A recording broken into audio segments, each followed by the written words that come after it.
നീതിമാനായി ജീവിക്കുക, നീതി പ്രവർത്തിക്കുക, ഇതിന് വലിയ വിലയുണ്ട്.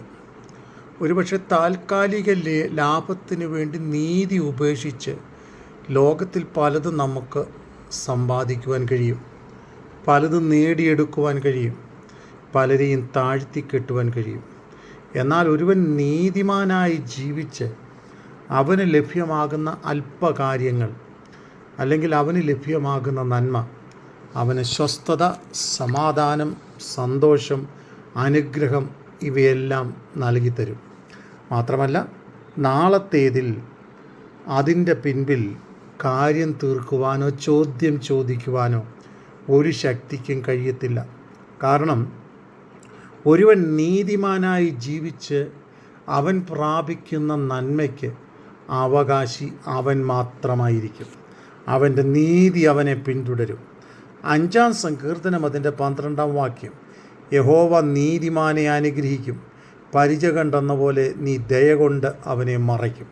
അതെ, ദൈവവചനത്തിൻ്റെ വാഗ്ദത്തമാണ് ഒരുവൻ നീതിമാനായി ജീവിച്ചാൽ ദൈവം അവനെ അനുഗ്രഹിക്കും എന്നത്.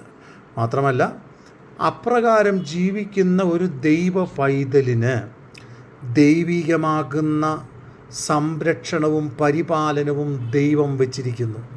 പരിച കൊണ്ടെന്നതുപോലെ നിൻ്റെ ദയ കൊണ്ട് നീ അവനെ മറയ്ക്കും. നമുക്കറിയാം, യുദ്ധത്തിന് ഉപയോഗിക്കുന്ന പഴയ കാലങ്ങളിലുള്ള ഒരു ഉപകരണമാണ് പരിച.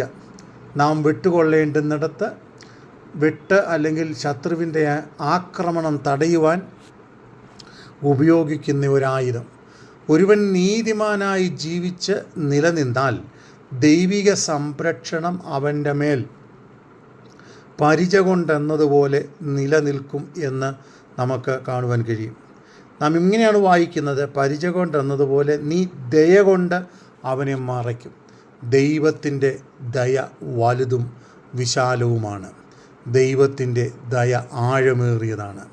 ദൈവത്തിൻ്റെ ദയ അത്ഭുതം പ്രവർത്തിക്കുവാൻ പര്യാപ്തമാണ്. ഇന്ന് നമ്മളുടെ ജീവിതത്തിൽ ഒരുപക്ഷെ നീതി നിഷേധിക്കപ്പെട്ടവരായി, കഷ്ടമനുഭവിക്കുന്നവരായി, ദുഃഖിക്കുന്നവരും വേദനിക്കുന്നവരുമായി പ്രയാസത്തിൻ്റെ നടുവിലൂടെ ഞാനും നിങ്ങളും നടന്നു പോകുന്നെങ്കിൽ ഭാരപ്പെടേണ്ട, യഹോവ നീതിമാനെ അനുഗ്രഹിക്കും.